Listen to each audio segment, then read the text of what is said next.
Inilah Injil suci menurut Lukas. Sekali peristiwa, Yesus membawa Petrus, Yohanes, dan Yakobus, lalu naik ke atas gunung untuk berdoa.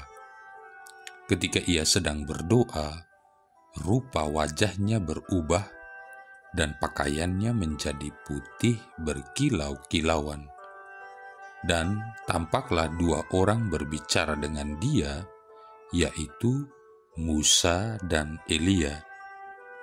Keduanya menampakkan diri dalam kemuliaan dan berbicara tentang tujuan kepergiannya yang akan digenapinya di Yerusalem.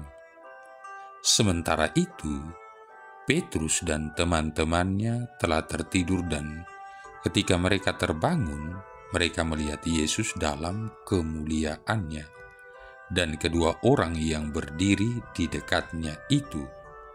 Dan ketika kedua orang itu hendak meninggalkan Yesus, Petrus berkata kepadanya, "Guru, betapa bahagianya kami berada di tempat ini. Baiklah, kami dirikan sekarang 3 kemah, 1 untuk engkau, 1 untuk Musa, dan 1 untuk Elia." Tetapi Petrus tidak tahu apa yang dikatakannya itu. Sementara ia berkata demikian, datanglah awan menaungi mereka.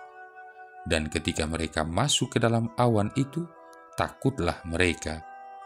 Maka terdengarlah suara dari dalam awan itu yang berkata, "Inilah anakku yang kupilih, dengarkanlah dia."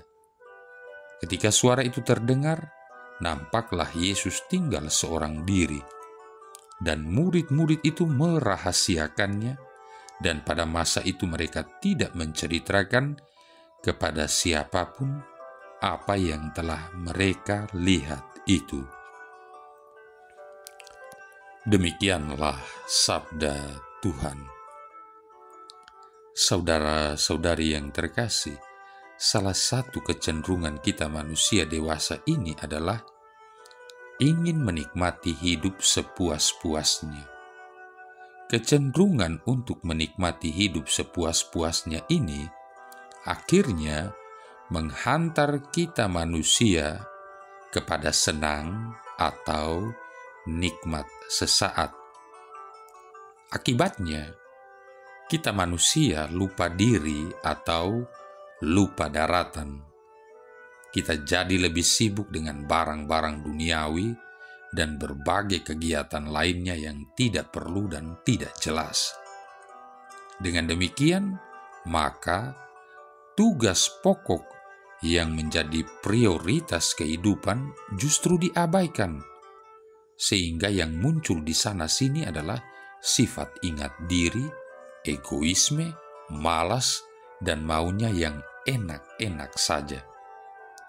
Kecenderungan untuk menikmati hidup sepuas-puasnya juga dialami oleh ketiga murid yang bersama-sama Yesus naik ke Gunung Tabor. Ketika Yesus berubah rupa, mereka terpesona dan jadi lupa diri karena perasaan senang sesaat yang melingkupi mereka. Ketiga rasul itu bahkan ingin tetap tinggal di atas gunung dengan mendirikan kemah untuk tinggal bersenang-senang di atas Gunung Tabor. Namun ketiga rasul itu tidak sadar bahwa peristiwa mulia yang sementara mereka alami itu justru terjadi dalam perjalanan di mana Yesus akan pergi ke Yerusalem untuk menggenapi firman. Di Yerusalemlah Yesus akan menjalankan kehendak Bapanya dalam peristiwa sengsara, wafat, dan kebangkitan, bukannya berhenti di Tabor. Dengan munculnya keinginan untuk membangun kemah di atas Tabor, ketiga murid itu seolah-olah mau menjauh dari kesengsaraan dan penderitaan duniawi. Namun Yesus mengingatkan mereka bahwa kemudian yang dialami para rasul bersamanya adalah awal dari salib. Untuk itu Yesus menyuruh para rasul agar tidak tergiur dengan situasi yang dialami ini, karena perjalanan masih panjang. Kebahagiaan yang dialami para rasul dalam kesaksian mereka di atas Tabor sebenarnya harganya terlalu amat sangat mahal, yakni hanya bisa ditebus dengan salib. Hanya lewat sengsara dan wafatnya maka kita manusia akan mengalami kebahagiaan yang sempurna. Saudara-saudari yang terkasih, kemuliaan Tabor hanya dapat dicapai melalui salib. Kita semua pun pernah mengalami saat-saat yang membahagiakan. Seperti sesudah kerja yang meletihkan, kita dapat beristirahat secukupnya. Sesudah berbulan-bulan dibakar oleh terik mentari, kita menikmati air hujan yang menyegarkan. Sesudah suatu pertengkaran yang hebat, kita membangun kembali relasi persahabatan yang hangat dan penuh persaudaraan dan lain sebagainya. Semuanya ini hendak mengingatkan kita bahwa penderitaan dan kemalangan bukanlah celaka, melainkan suatu ujian iman bagi kita. Karena itu kita harus berpegang teguh pada sabda Allah, agar kita pun dapat melihat kemuliaan Allah yang berkata kepada kita, "Engkaulah putraku yang kupilih." Saudara-saudari yang terkasih, pernyataan diri Allah, meski terasa suram di mata dan budi kita manusia, toh tetap meminta hati yang siaga. Hanya dengan hati kita dapat melihat dengan benar apa yang pokok yang sebenarnya tidak terlihat dengan mata kepala. Dan kita bisa belajar dari Abraham. Abraham adalah orang yang tidak mengerti akan apa yang diperintahkan Allah kepadanya, tapi ia percaya. Dan sikap pasrah dan percayanya itu tercatat dalam buku kehidupan. Abraham tidak mengerti apa yang ia percayai, tapi ia percaya agar dapat mengerti. Jika seseorang berharap bahwa ia melakukan sebuah karya tanpa mengenal Tuhan, ia keliru.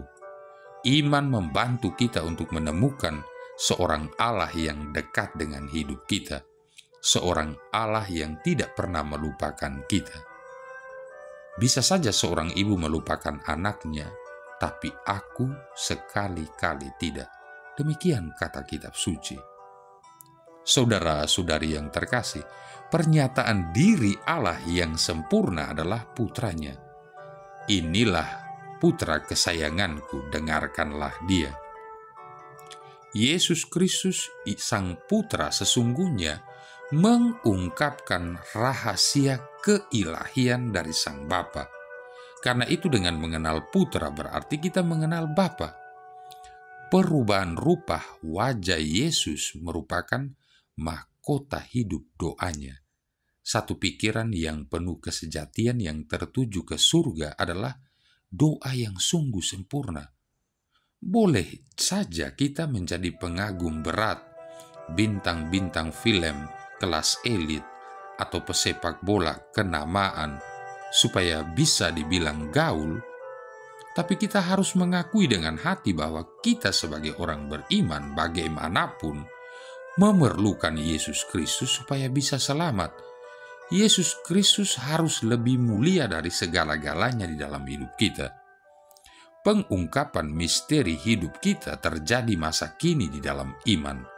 Namun itu akan menjadi sempurna ketika Kristus akan mentransfigurasikan atau merubah tubuh kita yang fana ke dalam tubuh mulianya. Karena itu, dari hari ke hari kita perlu mempersiapkan hidup kita agar semakin mirip dengan hidup Kristus. Jika kita melewatkan dalam hidup kita walau sehari saja tanpa Kristus, maka sebenarnya kita sudah membunuh dari dalam jiwa hidup kita di hari dan jam itu juga.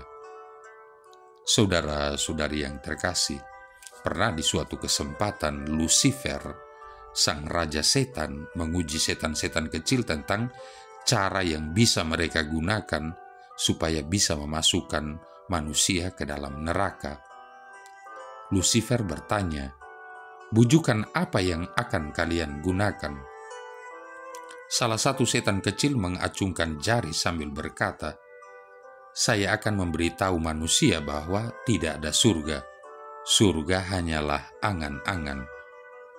Mendengar jawaban tersebut, marahlah si Lucifer. "Kamu setan yang gila. Setiap orang beriman percaya bahwa suatu saat mereka akan mendapat hadiah surga atas segala kebaikan yang mereka lakukan selama hidup. Mengatakan surga itu tidak ada, tidaklah berguna. Pergi sana, kamu tidak lulus." Lalu setan kecil lainnya berkata, "Saya akan memberitahu mereka bahwa tidak ada neraka." Semakin marahlah si Lucifer mendengar jawaban itu. Bodoh, pada dasarnya setiap orang tahu bahwa suatu saat di dalam neraka, pelaku kejahatan akan mendapatkan hukuman. Lupakan bujukanmu itu, kamu juga tidak lulus. Setan kecil yang lain berkata, "Saya akan memberitahu manusia begini, turutilah nafsumu dan bertobatlah kemudian. Jangan tergesa-gesa, manfaatkanlah waktu yang ada untuk kesenanganmu." Maka giranglah Lucifer lalu berkata, "Bagus, kamu yang terbaik. Ayo, cepat pergi ke bumi dan segeralah bekerja." Marilah berdoa. Allah Bapa yang Maha Mulia, Engkau telah memaklumkan kepada kami bahwa Yesus Kristus adalah Putra-Mu terkasih.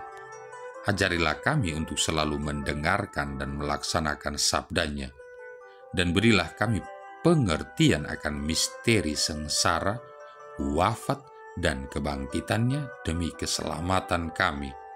Sebab Dialah Tuhan kami yang bersama dengan Dikau dalam persatuan Roh Kudus hidup dan berkuasa, satu Allah sepanjang segala masa. Tuhan memberkati kita sekalian, Bapa, Putra, dan Roh Kudus.